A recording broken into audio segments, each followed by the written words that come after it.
देवास कोतवाली थाने पर आज एक जनसंवाद कार्यक्रम का आयोजन किया गया, जिसमें एसपी संपत उपाध्याय, एएसपी जयवीर सिंह भदौरिया और सीएसपी दिशेश अग्रवाल ने नए कानून के बारे में विस्तृत जानकारी प्रदान की। इस आयोजन का मुख्य उद्देश्य आम जनता को नए कानूनों के प्रति जागरूक करना और उनके सवालों का समाधान करना था। जनसंवाद के दौरान एसपी संपत उपाध्याय ने नए कानून के विभिन्न प्रावधानों और उसके उद्देश्यों पर प्रकाश डाला। उन्होंने बताया कि ये कानून समाज की सुरक्षा और सुव्यवस्था को बढ़ाने के लिए लागू किए गए हैं। एएसपी जयवीर सिंह भदौरिया ने भी नए कानूनों के लाभों और उनकी आवश्यकता के बारे में जनता को विस्तार से समझाया। इस कार्यक्रम में बड़ी संख्या में स्थानीय लोग उपस्थित थे, जिन्होंने नए कानून को लेकर अपने सवाल और चिंताएं अधिकारियों के समक्ष रखी।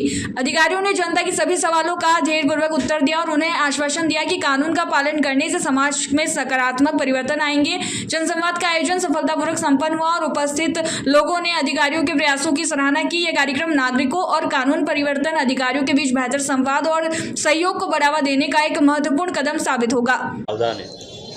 1 जुलाई 2024 से नए कानून जो लागू हुए हैं उनको शुरू किया गया है, जिसमें भारतीय न्याय संहिता, भारतीय न्याय सुरक्षा संहिता, साथ ही साथ भारतीय साक्ष्य अधिनियम, तीनों जो मेजर क्रिमिनल एक्ट थे उनको लागू किया गया है।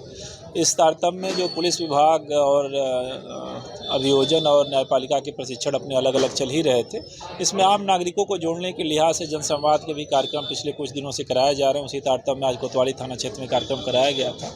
इसमें सभी गणमान्य नागरिकों को जो नए कानून में परिवर्तन हुए हैं उसके संबंध में जागरूक किया गया, बताया गया और साथ ही साथ उनके फीडबैक भी लिए गए और काफ़ी ये प्रोडक्टिव आज का सेशन रहा है। ये अभी नागरिकों से वार्तालाप, बातचीत, चर्चा का कार्यक्रम अभी आगे भी और जारी रहेगा। सर, कुछ धाराएं भी कम हुई हैं इसमें? हाँ, भारतीय न्याय संहिता जिसमें आपके एफआईआर होती है, जिसके तहत सजाएं दी जाती हैं, जो पेनल सेक्शन होते हैं उनके तहत एफआईआर दर्ज होती है, सजाएं दी जाती हैं, तो उसमें कई सारे नई धाराएं ऐड हुई हैं, कुछ पुरानी धाराओं को हटाया गया है, कुछ का परिभाषाएं चेंज हुई हैं और जो पूरा इनका चूँकि क्रम है उसको सिस्टमेटिक किया गया है। जो महिलाओं बच्चों संबंधी धाराएँ हैं उनको एक जगह किया गया है, शरीर संबंधी अपराध का एक जगह किया है और प्रॉपर्टी संबंधी किया है, तो इसकी वजह से सबके सीक्वेंस भी चेंज हुए हैं। तो इस संबंध में भी चर्चा हुई है। साथ ही साथ जो मेजर चेंज हुआ है, भारतीय न्याय सुरक्षा संहिता जो है, जो पहले सीआरपीसी हुआ करती थी, पुलिस जांच कैसे करेगी, इस संबंध में कुछ नए फीचर आए हैं, जिसमें आपका ऑनलाइन एफआईआर को कानून में लाया गया है। इसके अलावा जो मामले ऐसे जो बहुत छोटे से थोड़े अधिक सजा के हैं और बहुत गंभीर प्रकृति के नहीं हैं, उनमें पुलिस को जांच का प्रावधान उसमें किया गया है कि डीएसपी की अनुमति से पुलिस जांच कर सकती है। ऑनलाइन एफआईआर में भी 3 दिन में अगर फरियादी उपस्थित होकर साइन कर देता है तो उसकी एफआईआर होती है। इसके साथ साथ जो जब्ती की प्रक्रिया है उसको काफ़ी ट्रांसपेरेंट किया गया है, जिसमें हमारा जांचकर्ता अधिकारी मौके से ही जब्ती का वीडियो बनाता है और उसको सीधे वो सर्वर पे अपलोड होता है। साथ ही साथ अगर धारा 105 के तहत वो जब्ती करता है तो तुरंत उसको मजिस्ट्रेट या न्यायिक मजिस्ट्रेट को भेजना होता है। 185 के तहत अगर सर्चिंग करता है तो 48 घंटे के अंदर मजिस्ट्रेट को भेजना होता है।